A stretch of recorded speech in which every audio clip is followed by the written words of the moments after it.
आहे, हे मराठा समाजाच्या आरक्षणाचं आंदोलन चालू आहे आणि आम्ही देखील मराठा समाजाचे असल्यामुळे आम्ही त्यांच्या आंदोलनाचे समर्थकच आहोत। परंतु एखाद्या पद्धतीमध्ये ज्या शिवछत्रपतींच्या आदर्शाला धरून आम्ही महाराष्ट्र चालवतो किंबहुना देश चालवतो आणि मराठा माणूस म्हटला की छत्रपतींचा आशीर्वादाने चालणारा व्यक्ती म्हणून आम्ही जेव्हा पाहतो त्यावेळेला त्या नेतृत्वाने जे कोण असतील त्यांनी एखाद्या राज्याच्या मुख्यमंत्र्यांच्या आईबद्दल बोलावं किंवा कुठल्याही व्यक्तीच्या आईबद्दल बोलावं ही आम्हाला छत्रपती शिवाजी महाराजांची शिकवण नाही।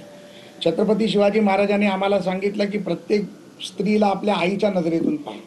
त्यामुळे त्याच भावनेतून आम्ही मनोजदादा जरांगे पाटलांना सांगितलं की तुम्ही ज्या पद्धतीमध्ये आईच्या शिव्या दिला त्याचा आम्ही निषेध करतो आणि जर ज्या पद्धतीमध्ये तुम्ही जर दिलगिरी व्यक्त केली नाही तर आम्हालाही त्याच भाषेत उत्तर द्यावं लागेल। परंतु मी त्यांचं देखील आभार मानतो की त्यांनी तात्काळ संध्याकाळी त्या बाबतीतली त्यांच्या तोंडून अपशब्द निघाल्याची दिलगिरी व्यक्त केली, त्यामुळे तो विषय संपला। आणि महाराष्ट्राला संस्कृती आहे, परंपरा आहे। महाराष्ट्राच्या संस्कृती परंपरेमध्ये लोक इतिहास लक्षात ठेवतात, शिवाशाप लक्षात ठेवत नाही। याची आठवण करून देण्याचं काम आम्ही या बॅनरच्या माध्यमातून केलेलं आहे। पण बॅनर्स लागले आणि रातोरात बॅनर्स लागले आणि काही तासातच बॅनर्स उतरले। फक्त आझाद मैदानच्या इथला बॅनर उतरलेला आहे, बाकी हायवेवरचे बॅनर आता पाहायला मिळतात। नाही, बॅनर मला वाटतं की बरेच लागलेले आहेत, बऱ्याच कार्यकर्त्यांनी लावलेले आहेत। त्यामुळे मला वाटतं की बॅनर लागले उतरले हा महापालिकेचा प्रश्न आहे।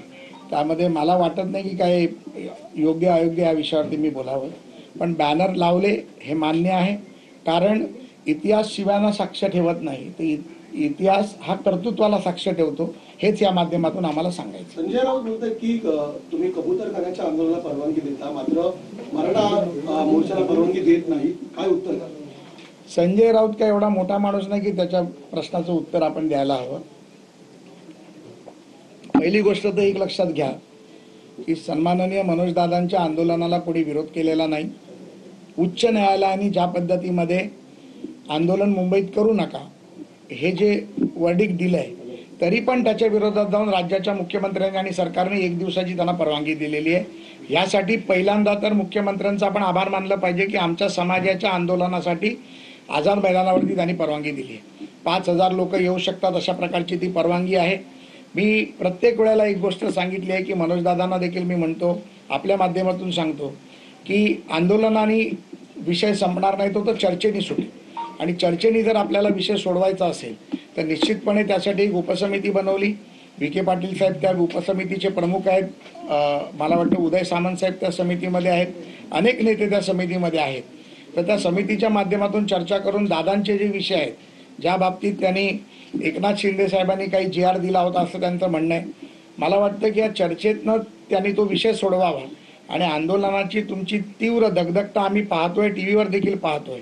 आम्ही तर त्यांना हेही म्हटलं होतं की तुम्ही मुंबईत आलात तर मुंबईत आम्ही तुमचं स्वागत करू, परंतु त्यांना जर आम्हाला ती संधी द्यायची नसेल तर माझी त्यांना विनंती आहे की आरक्षणाच्या बाजूने आम्ही सर्वच तुमच्या बरोबर आहोत, सरकार तुमच्या बरोबर आहे, परंतु चर्चेतून विषय सुटला तर निश्चितपणे ते योग्य होईल। आंदोलनातला एक तांत्रिक मुद्दा असा आहे परवानगी बाबतीतला की आझाद मैदानात एका दिवसाच्या आंदोलनाला परवानगी मिळते। एकच मिनिट उशिरा आला जरा थांबा। तर एका दिवसाच्या आंदोलनाला परवानगी मिळते आणि मग त्यानंतर ती परवानगी वाढवली जाते। तर हे एका दिवसाचं आंदोलन पुढे वाढेल का, त्या बाबतीतली सरकारची? नाही, मला असं वाटतं की काल जरांगे पाटील साहेबांना, काल विखे पाटील साहेबांनी भेटण्याचा प्रयत्न केला होता, परंतु उदय सामंत आणि त्यांचं गणपतीच्या उत्सवामुळे संपर्क होऊ शकला नाही, हे मी मीडियाच्या माध्यमातून ऐकलं। मी आज सकाळी देखील विखे पाटील साहेबांना फोन लावण्याचा प्रयत्न केला, परंतु त्यांचा फोन लागला नाही, पण निश्चितपणे त्यांचा फोन येईल। आम्ही देखील त्यांना विनंती करतोय की समिती जी तुमच्या नेतृत्वाखाली केली आहे त्यामध्ये माननीय मनोजदादाचे विषय काय, मनोजदादाची मागणी काय, ती मागणी तुम्ही निश्चितपणे ऐकून घेतली पाहिजे, समजून घेतली पाहिजे, राज्याच्या मुख्यमंत्र्यांना ती सांगितली पाहिजे। हायकोर्टाने परवानगी नाकारल्यानंतर सरकारने त्या बाबतीतली परवानगी दिली। हायकोर्टामध्ये ते प्रकरण न्यायप्रविष्ट असल्यामुळे निश्चितपणे दादाच्या आंदोलनाच्या बाबतीत समिती, उपसमिती, समिती आणि मुख्यमंत्री आणि उपमुख्यमंत्री निर्णय घेतील आणि दादांना कुठल्याही प्रकारचा विरोध होणार नाही, दादांना कुठल्याही प्रकारचा त्रास होणार नाही याची देखील काळजी राज्य सरकार घेईल याची मला खात्री आहे। आता जरांगेंच्या संदर्भात पाहिलं तर त्यांचा रोख हा फक्त मुख्यमंत्र्यांवर दिसून येतो, जी काही टीका दिसते। बघा, राज्याचा प्रमुख म्हणून मुख्यमंत्रीच असतो, राज्याचा प्रमुख म्हणून मुख्यमंत्र्याला जबाबदार धरलं जातं.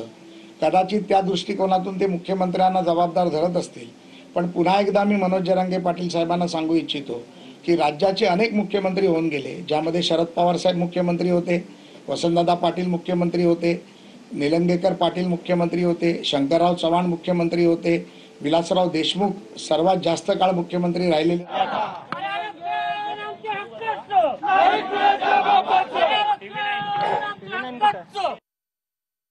कधीतरी प्रश्न